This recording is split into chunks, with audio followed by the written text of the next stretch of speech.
जैन धर्म की शिक्षाएं। भाई हमने महावीर स्वामी के बारे में जान लिया कि महावीर स्वामी का जन्म कहाँ पर हुआ, किस परिवार में हुआ, पिता का नाम क्या था, माता का नाम क्या था, इनकी वाइफ का नाम क्या था। अब जैन धर्म की शिक्षाओं के बारे में चलते हैं कि जैन धर्म जो है वो हमें कौन कौन सी शिक्षाएं प्रदान करता है। दोस्तों देखिए, तो जैन धर्म की शिक्षाओं के बारे में बात करेंगे। देखिए, जैन धर्म की शिक्षा की जानकारी आगम साहित्य से मिलती है। कहाँ से मिलती है दोस्तों? आगम साहित्य से मिलती है। तो ये चीज़ आप याद रखिएगा। यहाँ से एक प्रश्न उठता है कि जैन धर्म की अगर हमें शिक्षाएं लेनी हो तो वो शिक्षाएं हमें कहाँ से मिलेंगी? तो उस साहित्य का नाम क्या है? उस साहित्य का नाम है आगम साहित्य। और आगम साहित्य के ही ये भाग हैं जिन भागों में पहला नाम आता है वो आता है त्रिरत्न। पहला भाग जो आता है उसे बोलते हैं त्रिरत्न। त्रिरत्न के बाद नंबर आता है पंच महाव्रतों का, कि पंच महाव्रत क्या होता है, कि 5 महाव्रत कौन कौन से होते हैं। तो पंच महाव्रत का मतलब होता है 5 व्रत। ठीक है दोस्तों, कि जीवन में जो है वो इंसान को 5 व्रतों का हमेशा पालन करते रहना चाहिए। कौन से 5 महाव्रत होंगे इसके बारे में अभी बात करेंगे हम लोग। देखिए, व्रत, उपवास और तप जो है वो जीवन में ज़रूरी होता है। आत्मा की अमरता, देखिए ये लोग जो है वो आत्मा की अमरता में विश्वास करते हैं। इनका मानना है कि आत्मा जो है वो हमेशा अमर होती है। नाशवान क्या होता है? तो मनुष्य शरीर, ध्यान रखिएगा दोस्तों, मनुष्य का शरीर क्या होता है? नाशवान होता है दोस्तों, नाशवान होता है। ठीक है, मतलब मनुष्य का जो शरीर है वो है नाशवान। आत्मा जो होती है वो अमर होती है, वो एक शरीर को छोड़कर किसी दूसरे शरीर में चली जाती है। उसके बाद में दोस्तों कर्म और पुनर्जन्म के ऊपर भी जोर दिया गया है। और उसके अलावा श्यादवाद का कंसेप्ट भी इस जैन धर्म के अंदर हमें देखने को मिलता है। इनके बारे में और ज़्यादा विस्तार से हम बात करते हैं और आपको समझाने की कोशिश करते हैं कि ये होता क्या है। आगे चले मेरे साथ में आप लोग। देखिए, जैन धर्म के अंतर्गत त्रिरत्न कौन कौन से होते हैं? त्रिरत्न देखिए दोस्तों, त्रिरत्नों में कौन कौन सी चीज़ें आती हैं? बंधन बराबर कर्म प्लस जीव। ठीक है, बंधन का मतलब क्या होता है? बंधन का मतलब होता है कर्म और जीव। जीव कौन? मनुष्य। और कर्म उस मनुष्य के कर्म। त्रिरत्न, कर्म जीव से संयुक्त हो जाता है। ध्यान दीजिएगा, त्रिरत्न क्या है? कर्म जीव से संयुक्त हो जाता है। प्रत्येक जीव अपने पूर्व संचित कर्मों के अनुसार ही शरीर धारण करता है। ध्यान रखिएगा, पुनर्जन्म के बारे में इन्होंने बात की थी, बताया था कि पुनर्जन्म क्या होता है। पुनर्जन्म का जो कंसेप्ट है वो इंसान के यानी कि मनुष्य के कर्मों पर डिपेंड करता है। यानी कि अगर मनुष्य अच्छा कर्म करता है और या मनुष्य बुरा कर्म करता है तो उसका जन्म जो है वो किस चीज़ के ऊपर डिपेंड करेगा? उसका पूर्व जन्म जो है वो इन कर्मों के ऊपर डिपेंड करेगा दोस्तों। कि अगर कोई इंसान अच्छा कर्म करता है तो वो अच्छा जन्म लेगा और कोई इंसान बुरा कर्म करता है तो वो बुरा जन्म लेगा। ठीक है दोस्तों, आगे देखिए, बंधन से मुक्त होकर मोक्ष प्राप्त करना जीवन का परम लक्ष्य होता है। इन लोगों ने भी, इस धर्म ने भी जो है या इस दर्शन ने भी जो है वो इसी बात के ऊपर जोर दिया है क्या? कि जन्म करण का जो जाल है, जन्म प्लस मरण का जो जाल है, ये क्या है? ये है बराबर मोक्ष। मोक्ष कह लीजिए, निर्वाण कह लीजिए दोस्तों। ठीक है, कि अगर कोई इंसान या कोई भी पुरुष अगर इस जन्म करण के जो जाल है इससे अगर मुक्त हो जाता है तो वो क्या प्राप्त कर लेता है? वो मोक्ष प्राप्त कर लेता है, वो निर्वाण प्राप्त कर लेता है दोस्तों। आगे बढ़ेंगे, देखें इसमें आगे और क्या क्या चीज़ें हैं। देखिए, त्रिरत्न के बारे में हमने बात बताई, तो देखिए त्रिरत्न जो है वो शब्द से ही आपको पता चल रहा है। त्रिरत्न, त्रि का मतलब हो गया 3 और रत्न, रत्न मतलब 3 तरह के जो रत्न हैं जो जीवन में हमें धारण करने चाहिए, उनके बारे में बात की गई है। जिसमें पहला रत्न जो है वो क्या है? सम्यक ज्ञान। सम्यक ज्ञान का मतलब उचित ज्ञान, सही ज्ञान। ठीक है, ज्ञान सभी को मिलता है। देखिए दोस्तों, किसी को बुरा ज्ञान मिलता है, अगर किसी को बुरा ज्ञान मिलता है तो वो चोर बन सकता है, डाकू बन सकता है। ठीक है, लेकिन अगर किसी को अच्छा ज्ञान मिलता है तो वो डॉक्टर बन सकता है, इंजीनियर बन सकता है, एक शिक्षक बन सकता है। तो विद्यार्थी जीवन में हमेशा ध्यान रखिए, उचित और सही ज्ञान जो है वो हमेशा लीजिए दोस्तों।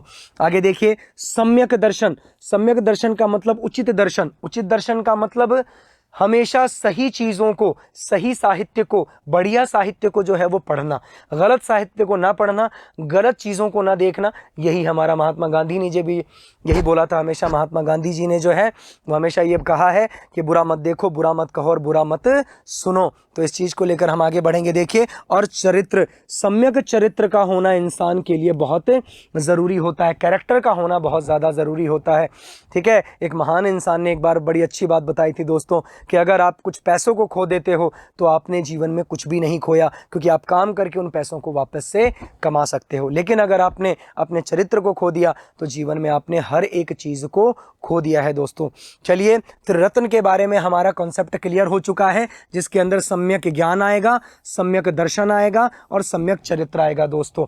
आगे बढ़ेंगे हम इस कॉन्सेप्ट को लेकर। देखिए, पंच महाव्रत, पंच का मतलब फिर से मैंने आपको बताया दोस्तों कि पंच महाव्रत का मतलब क्या होता है।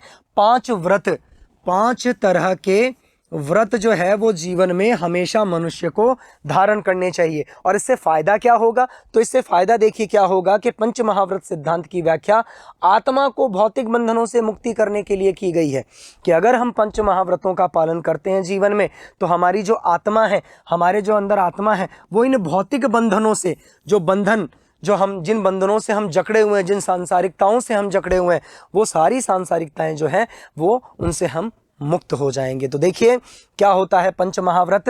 तो पंच महाव्रत में जो है वो पहला है सत्य। सत्य का मतलब हो गया सच दोस्तों, कि जीवन में जो है वो हमेशा क्या बोलना चाहिए, सच बोलना चाहिए, उचित बोलना चाहिए। अहिंसा, अहिंसा का मतलब होता है कि वाक तरीके से, मतलब किसी को बोलकर, शारीरिक तरीके से किसी को शारीरिक रूप से किसी तरह की कोई हिंसा न पहुंचाना, चाहे वो मनुष्य हो या कोई दूसरा जीव हो, किसी भी तरह की कोई हिंसा न करना ही अहिंसा होती है दोस्तों। अस्तेय, देखिए दोस्तों, अस्तेय का मतलब होता है कि दूसरों की चीज़ों के ऊपर नज़र नहीं डालना, दूसरों की चीज़ों के ऊपर नज़र न डालना कि ये चीज़ मुझे मिल जाती तो कितना अच्छा होता। आपका कोई फ्रेंड है, वो फ्रेंड जो है वो बड़े बड़े हेडफोन लेके घूम रहा है और आप उसके ऊपर नज़र डाल के बैठे हुए हो कि याश ये जो हेडफोन है वो मेरे पास होते तो कितना अच्छा होता, देखो वो कितने मज़े से गाने सुन रहा है। तो ये नहीं सोचना है दोस्तों, ठीक है, ये सारी भावनाएं बिल्कुल नहीं रखनी है। अस्तेय का मतलब है कि दूसरे की चीज़ों के ऊपर नज़र नहीं डालना और किसी तरह की कोई चोरी नहीं करना। आगे देखिए, अपरिग्रह होना। अपरिग्रह का मतलब होता है दोस्तों, जो घर है उससे थोड़ा दूर रहना और दूर रहकर जो है वो अपनी पढ़ाई के ऊपर ध्यान देना। ठीक है, अपरिग्रह होना, गृह त्यागी होना, घर को त्यागने वाला होना। अगर आप घर को ही नहीं त्यागोगे तो स्कूल कैसे जाओगे, कोचिंग कैसे जाओगे, ठीक है, जो कैरिकुलम एक्टिविटीज़ है उसे कैसे करोगे।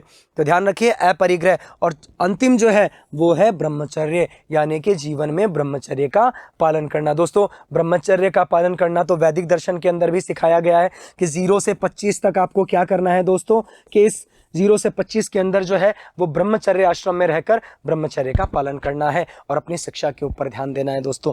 चलिए आगे बढ़ेंगे हम। देखिए, पंच महाव्रत सत्य। महावीर स्वामी के अनुसार, महावीर स्वामी के अनुसार जो है वो देखिए दोस्तों क्या लिखा हुआ है, इसे मैं आपको बताता हूं। महावीर स्वामी के अनुसार प्रत्येक व्यक्ति को प्रत्येक स्थिति में क्या बोलना चाहिए, सत्य ही बोलना चाहिए, कभी भी झूठ का प्रयोग नहीं करना चाहिए दोस्तों। देखिए अगला क्या है, अहिंसा। जैन धर्म के सिद्धांत के अनुसार मन, वचन और कर्म से, ध्यान रखिए मन से, कि मन में भी ये नहीं सोचना है किसी को कि मैं इसे पीट दूं या मैं इसे ये गिर जाए यहाँ से तो अच्छा हो, ये नहीं सोचना है। मन से भी हिंसा नहीं करनी है। वचन से, अपनी वाणी से किसी को तकलीफ नहीं पहुंचानी है, जब भी बोलो अच्छा बोलो, ठीक है। और कर्म से, अपने ऐसे कोई काम नहीं करने हैं जिससे किसी के प्रति जो है वो हिंसा हो, ऐसा कोई भी काम नहीं करना है दोस्तों। हमेशा जीवन में जो है वो अहिंसा का पालन करना है और हिंसा से हमें बच के रहना है दोस्तों। चलिए आगे बढ़ेंगे। देखिए आगे बात करेंगे पंच महाव्रतों में 3 और बच गए। अस्तेय, जब कोई स्वयं न देवे पर द्रव्य ग्रहण नहीं करना चाहिए, अर्थात चोरी नहीं करनी चाहिए दोस्तों। मैंने आपको बताया ना, अस्तेय का मतलब किसी दूसरे की चीज़ के ऊपर बिल्कुल नज़र मत डालो। अगर वो खुद आकर आपको ये चीज़ दे रहा है कि रखो मित्र या दोस्त मेरे, आप मेरे अच्छे दोस्त, तो आप इसे रख सकते हैं, तब आप लीजिए उसे। अदरवाइज गलत तरीके से जो है वो उसे पाने की कोशिश बिल्कुल मत कीजिए, ठीक है। अपरिग्रह, अपरिग्रह का मतलब क्या होता है दोस्तों, देखिए अपरिग्रह का मतलब होता है कि घर से संग्रह और मोह कि आसक्ति का उदय होने से कारण किसी प्रकार की संपत्ति एकत्रित करने पर जोर दिया गया है कि कोई भी संग्रह मत रखिए, संग्रह करने की कोशिश मत कीजिए कि मैं ये चीज़ बचा लूँ, जीवन में बचा कर रखूँ, इसे क्यों मेरे आगे काम में आएगा, ये चीज़ें मत करिए। ये कौन कह रहा है? ये जैन दर्शन कह रहा है, जैन धर्म के अनुसार कि जो वस्तु हमें जितनी मिली है उसमें से जितना हमें ज़रूरत है हम इस्तेमाल कर लें और बाकी का जो है वो दान कर दे। ये हमारे जीवन के अंदर जो है वो होना चाहिए दोस्तों, ठीक है। आसक्ति नहीं रखनी है, किसी के ऊपर लोभ नहीं रखना है, लालच नहीं रखना है, किसी चीज़ का तृष्णा नहीं रखनी है किसी तरह की, ठीक है दोस्तों। ऐसे करके हम इस चीज़ के अंदर आगे बढ़ेंगे और अंतिम जो हमारा पंच महाव्रत बचा है इसके बारे में बात करेंगे। देखिए, ब्रह्मचर्य। महावीर स्वामी के अनुसार वासनाओं और कामनाओं का क्या करना? परित्याग करना ब्रह्मचर्य माना गया है। जो गलत धारणाएं हैं, जो गलत वासनाएं हैं, जो इच्छाएं हैं, जो एस्पिरेशंस हैं आपके मन में, इन सभी को जो है वो त्याग दीजिए। संसार के अंदर जो है वो अगर आपको रहना है तो सिर्फ और सिर्फ ईश्वर की भक्ति कीजिए, क्योंकि आपके सदकर्म जो हैं, आपके अच्छे वाले जो कर्म हैं वो आपको पुनर्जन्म में काम आएंगे दोस्तों, ठीक है। आगे बढ़ते हैं, हम देखें आगे बढ़ेंगे। इसके अलावा क्या क्या लिखा हुआ है, देखिए आगे जैन धर्म की शिक्षाओं में हम और बात करेंगे किसकी? व्रत, उपवास और तप की। तो देखिए, व्रत, उपवास एवं तप, जैन धर्म साधना में व्रत, उपवास और तपस्या का अधिक महत्व स्वीकार करता है। तपस्या दो तरह की होती है दोस्तों।